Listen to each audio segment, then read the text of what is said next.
காலை வணக்கம். புனித லூக்கா எழுதின செய்தி 9ஆம் அதிகாரம் 46 முதல் 50 வரை உள்ள இறை வார்த்தைகள். அக்காலத்தில் தங்களுக்குள் பெரியவர் யார் என்ற விவாதம் சீடர்களிடையே எழுந்தது.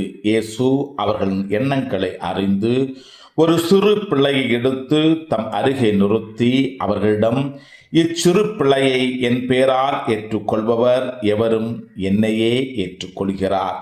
என்னை ஏற்றுக்கொள்பவர் என்னை அனுப்பியவரையே ஏற்றுக்கொள்கிறார்.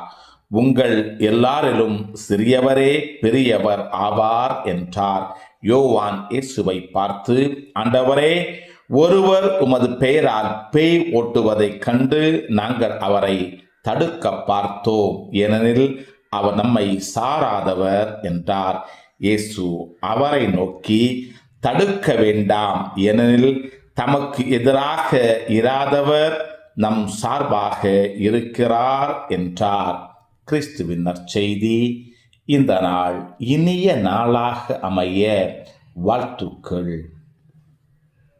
பல பல பல புதுமைகள், பெருமைகள், இனிமைகள் இறங்கிய நல்ல நாள், ஒரு நல்ல நாள், நம் தேவன் தந்த நாள். இது நல்ல நாள், ஒரு நல்ல நாள், நம் தேவன் தந்த நாள்.